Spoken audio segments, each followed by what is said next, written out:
estimation et comment il apparaît sur le rapport d'audit que nous avons donc établi à vos couleurs. Il suffira de cliquer ici sur le PDF, voilà, et on retrouve donc le fond mauve qu'on avait choisi en préambule, le logo de mon agence ici qui apparaît, rapport d'évaluation établi le 4 novembre 2022 pour un appartement qui est situé au 45 rue de l'Amiral Renard et 59 140 à Dunkerque. Voilà, donc c'est bien monsieur Rockefeller Max, la société La Rose des Ventes Transactions, Claude-Olivier Bonnet, qui a émis ce rapport. On retrouve les informations. On voit ici la carte que j'avais donc établie tout à l'heure et rapprochée pour qu'on voit mieux où est sectorisé le bien. On retrouve mes photos qui ont été téléchargées en une, celle qui avait été fixée en une ici, et on retrouve les informations liées au bien. 120 mètres carrés, 5 pièces, pas de terrain bien sûr, nombre de chambres 3, appartement 3, etc. Vous avez des informations sur ces éléments-là. Le rapport D est D en rapport DPE. On avait bien marqué qu'il y avait un ascenseur, il y a un stationnement, de l'espace télétravail, du balcon, de la cave. On a mis mitoyenneté pour la partie liée au vis-à-vis, hein, rappelez-vous tout à l'heure. Donc on a fixé ça et on retrouve bien les éléments que nous avons sélectionnés dans l'étape d'audit.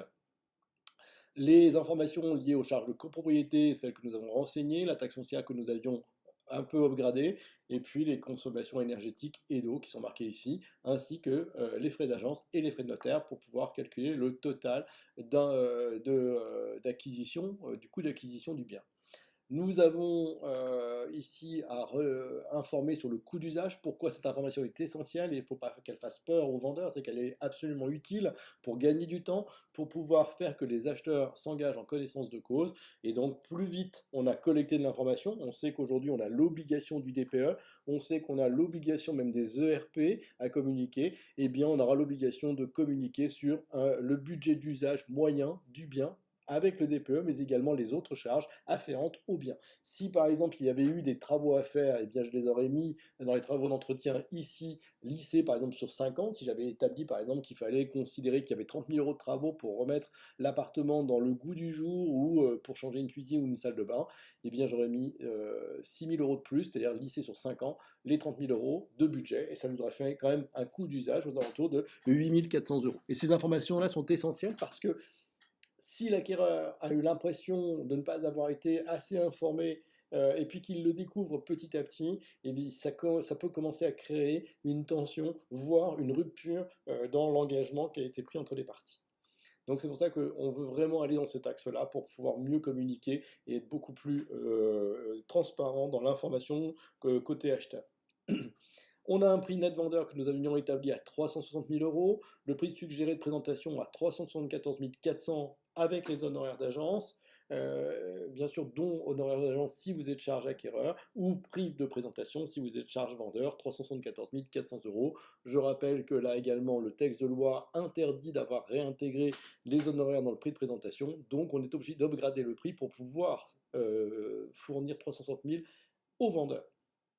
Ce qu'on appellera plutôt un solde de vendeur dans ce cas-là, une fois qu'on aura été réglé de nos honoraires. Bon, toujours une difficulté par rapport à ces questions liées aux honoraires charge vendeur ou charge acquéreur, mais voilà, on essaye de pallier le problème de cette façon-là. Un budget total pour votre acheteur de 401 400 euros, des charges au budget d'usage à 9 340 euros, soit 778 euros par mois. Une stratégie de conseil, les étapes d'une vente, comment s'opèrent-elles? Eh bien, elles ont une première étape au prix du marché, et ça peut aller très très vite, à un prix tout à fait recevable par la clientèle, et ça va mettre entre 1 et 3 mois, et puis un bien qui est peut-être trop fortement positionné, un prix ambitieux, et qu'il faut savoir rectifier quand c'est nécessaire, donc il faut avoir une vraie stratégie et en parler entre nous.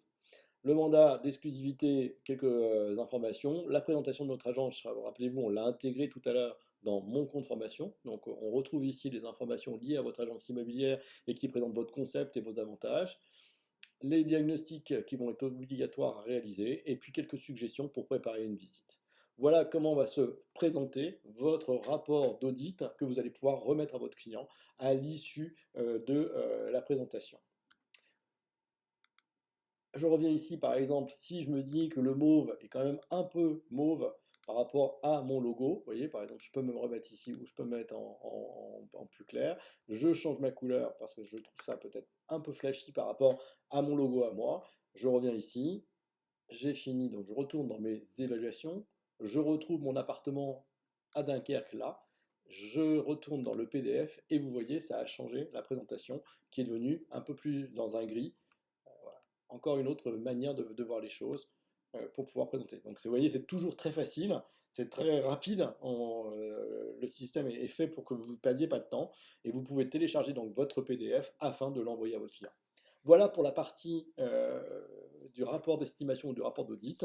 Maintenant, on va voir le mandat.